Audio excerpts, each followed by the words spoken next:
There we go. Okay. Hello, everybody. So I want to start with a simple question, which is this. Is anybody happy with the way the world runs? Anybody? Does anybody feel really comfortable with how all this is? I certainly don't. So I want to set the table stakes here, which is the blockchain is probably one of the most innovative forces in the world. And it would be nice if we could demonstrate directly a method for the blockchain to help transform the world into a place that we're all proud to live in, rather than being kind of embarrassed and a bit sad, right? If not extremely angry. So I want to start with the table stakes, right? The world is warming very rapidly.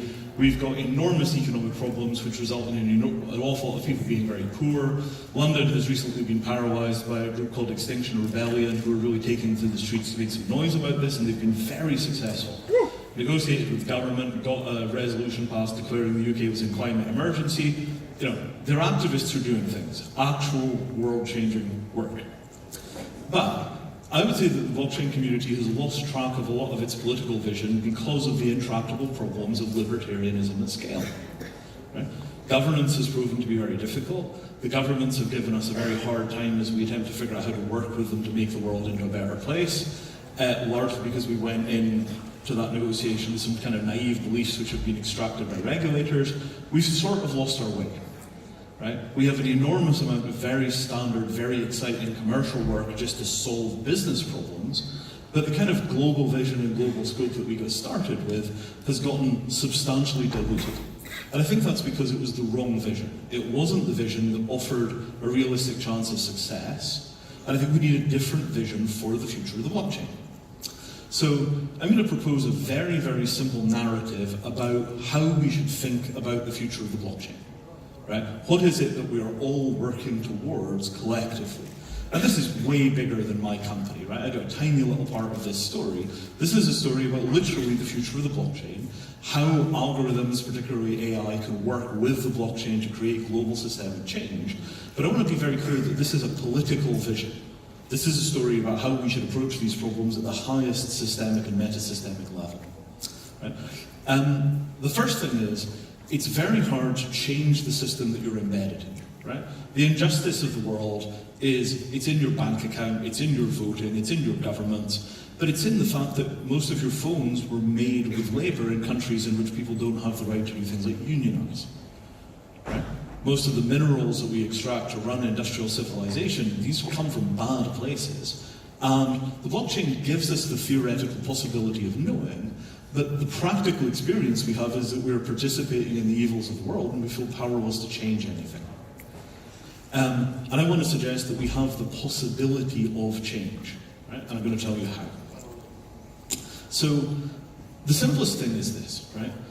In the digital age, we went through and we took all of the world's knowledge and a fair part of its wisdom, and we put that stuff online. And we gave every single piece of information a URL. So all the information in the world had names, right? What I do for a living is I build names for material objects. This is the first thing we've done it for.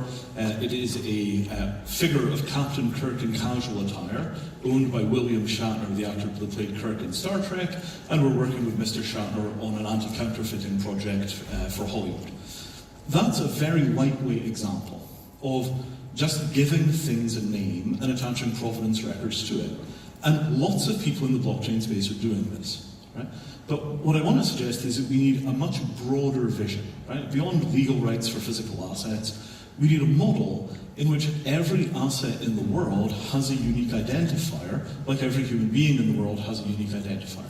We already have this vision with self-sovereign digital identity. We need something that looks like digital identity for things. And we need this for two reasons, right?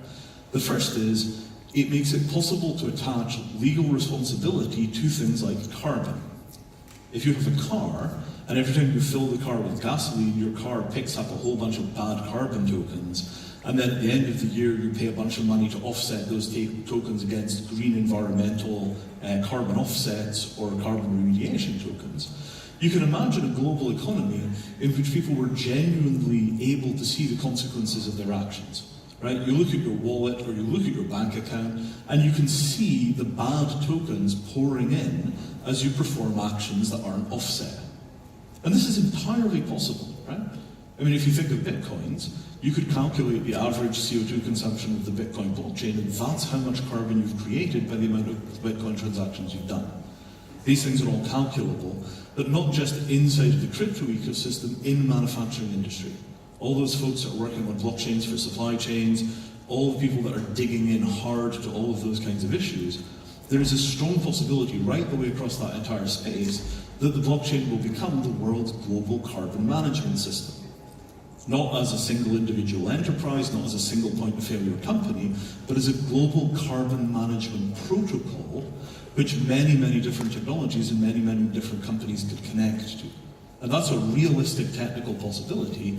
It's probably no harder, given the tools that we have now, than making email interoperate was in the 1980s and 1990s, or making the web work properly on mobile devices was 10 years ago.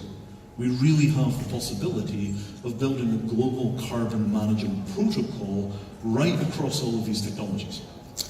The second thing that comes out of this is that once every object in the world has an identity that can be used for the carbon or slavery-free trade or implementation of things like detecting allergens, right? Why doesn't your phone warn you every time you accidentally buy something you're allergic to? If you decide that you're not going to eat peanuts because they're bad for you, we ought to have technological support for that.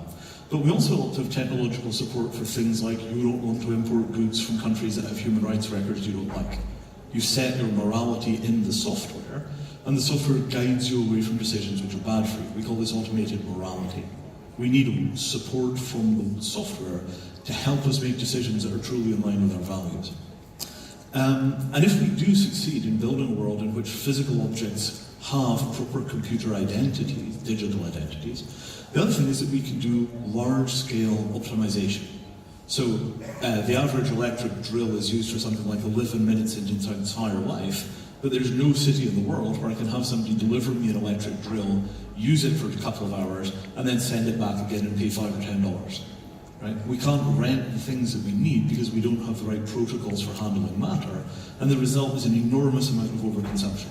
Everybody has clothes in their wardrobe which, if you could efficiently rent them, and they always arrived on time and they were always the right size, and you could see exactly how you would look in an application before you put them on, everybody would have much more access to clothing, but we'd have less stuff cluttering in our lives. All the things that you seldom use, that stuff ought to be rented. And the net environmental impact of doing that, it might save us 10, 20, 30% of global consumption in first world countries. It's an enormous step.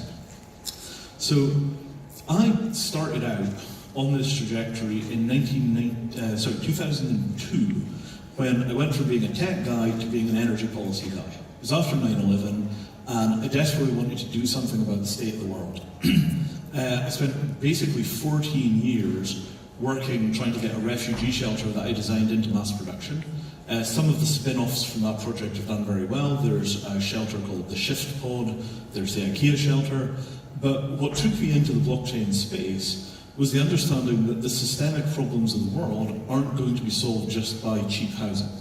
Right? I knew how to do cheap housing, we figured out the cheap housing problem, the designs are online, they build 5,000 or 10,000 units a year for Burning Man every year, there are a bunch of companies selling these things, no copyright, no patent, all open source.